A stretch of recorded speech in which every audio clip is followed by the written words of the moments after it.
উস্তাদি মাৰি লাভ নাই, এয়াই হৈছে জীৱন। বৃদ্ধসকলক সমৰ্পিত এই জীৱন, গম পাইছে? আমাৰ ককা এতিয়া বিভিন্নজনে ক'ব ৰুদ্ৰহঁতে উস্তাদি মাৰিছে বুলি, কওক, মই খাতিৰ নকৰোঁ। এইবিলাক মানুহক মই খাতিৰ নকৰোঁ, গম পাইছে? আমি 10 টকীয়া মানুহ, 10 টকীয়া জীৱন, 10 টকীয়াতে সীমাবদ্ধ হৈ থাকিব বিচাৰোঁ, গম পাইছে?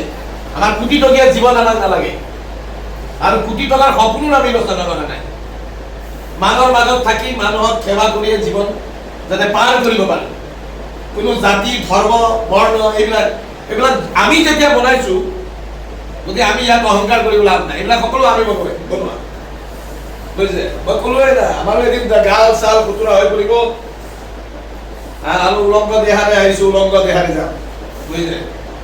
গতিকে ইয়াত লেবেল মাৰি একো লাভ নাই, গম পাইছে? আৰু লেবেল মাৰিবও নালাগে। নাজানো এই ৰাজনীতি নেতাবিলাকক কৈছোঁ, কিছুমানক একেটা আসন বছৰ দিন ধৰি, আৰু কেতিয়াবা জেনজিকো সুবিধা দিব লাগে, নৱপ্ৰজন্ম, তেতিয়া শিক্ষা ল'ব, শিকিব, জানিব ৰাজনীতি, গম পাইছে?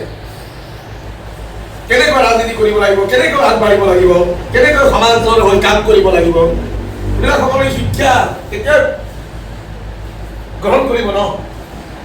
সেইকাৰণে কৈছোঁ আমি মানুহ হৈ উস্তাদি মাৰি লাভ নাই। 2011 চনৰ পৰা এই সেৱা আগবঢ়াই আহিছোঁ, গম পাইছে? 60 বছৰৰ ঊৰ্ধ্বৰ বৃদ্ধসকলক সেৱা কৰাৰ যি মনৰ হেঁপাহ সফল কৰিব পাৰিছোঁ। মোক নাম নালাগে, মোক এইবিলাক নাম চাম একো নালাগে, কাৰণ মোৰ এই কৰ্ম চাই আৰু 2জন অনুপ্ৰাণিত হওক, এই চেলুনখন চাই চেলুনৰ কাম কৰা লোকসকলে অনুপ্ৰাণিত হওক, পাৰিব কৰিবলৈ, একো নাই, বুজিছে? এজন বৃদ্ধক সেৱা কৰি আপুনি পৰম তৃপ্তি, পৰম আনন্দ লাভ কৰিব পাৰিব, গম পাইছে? গতিকে মই কৈছোঁ মানুহ হিচাপে থাকোঁ, জাতি, ধৰ্ম, বৰ্ণ এইবিলাক আমি বনোৱা, বুজিছে?